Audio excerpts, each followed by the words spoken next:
Assalamualaikum warahmatullahi wabarakatuh. Waalaikumsalam warahmatullahi wabarakatuh. Halo semuanya, gimana nih kabarnya? Pastinya sehat dong ya kan? Sebelumnya perkenalkan, nama saya Ajeng Widianingrum. Dan saya Ahmad Ripai. Kami dari kelas 12 IPS 3. Di episode kali ini kami akan membahas tentang organisasi ekonomi regional dan global, yaitu MEE atau biasa dikenal dengan Masyarakat Ekonomi Eropa. Halo Rifai, Halo Ajeng. gimana nih kabarnya? Wah, sudah pasti alhamdulillah sehat. Alhamdulillah. Jadi sudah siap kan untuk menjawab pertanyaan-pertanyaan dari saya? Siap dong. Oke, agar tidak terlalu berlama-lama lagi, langsung saja kita ke pembahasan. Pertanyaan yang pertama, Rifai, apa sih ME itu? Kamu nanya. Kamu tuh kecanduan di lancip mic ya? Iya nih, kemarin aku habis ngobrol sama Dilan. Wih, enak dong. Kamu bisa ngobrol sama Dilan. Iya dong. Oke, kembali ke pembahasan awal. Oke, jadi setahu aku ya, ME itu akan salah satu organisasi ekonomi yang ada di Eropa. Nah, organisasi ini terdiri dari negara Italia, Prancis, Jerman, Belgium, Luxembourg, dan Belanda. Organisasi ini dibentuk melalui Perjanjian Roma pada tahun 1957. Setelah Uni Eropa atau UE dibentuk tahun 1993. MEE disatukan dan berganti nama menjadi Masyarakat Eropa atau bisa dibilang EC. Jadi, apa sih latar belakang sehingga terbentuknya organisasi MEE ini?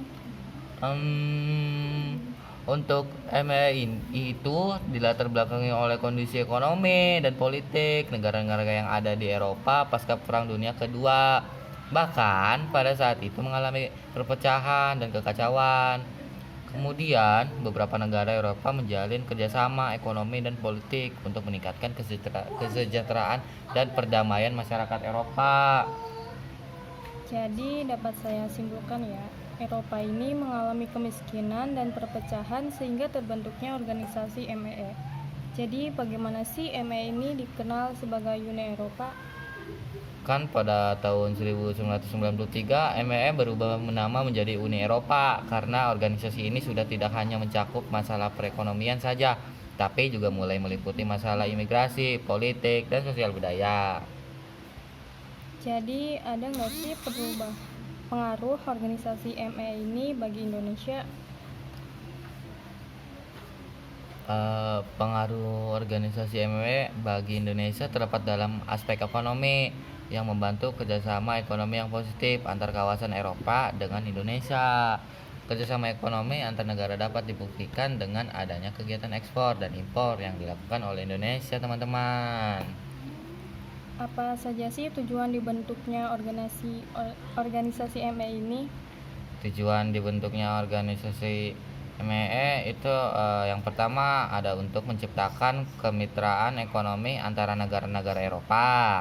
Yang kedua, meningkatkan kesejahteraan masyarakat Eropa.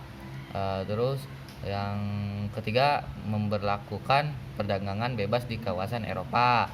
Yang keempat, meningkatkan solidaritas dan kepedulian antara negara-negara anggota MEE. Dan yang terakhir, melakukan perlindungan terhadap industri dan produk dari negara-negara anggota MEE. Untuk mencapai tujuan-tujuan tersebut, ada nggak sih program yang diterapkan oleh MEE?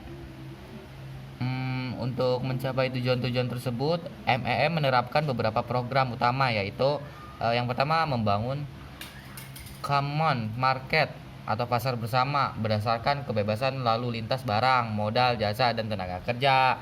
Yang kedua, penghapusan hambatan-hambatan non tarif. Yang ketiga, menerapkan perjanjian multi fiber arrangement dalam rangka melindungi industri tekstil Eropa. Negara mana saja nih yang tergabung menjadi anggota MEE pada saat ini?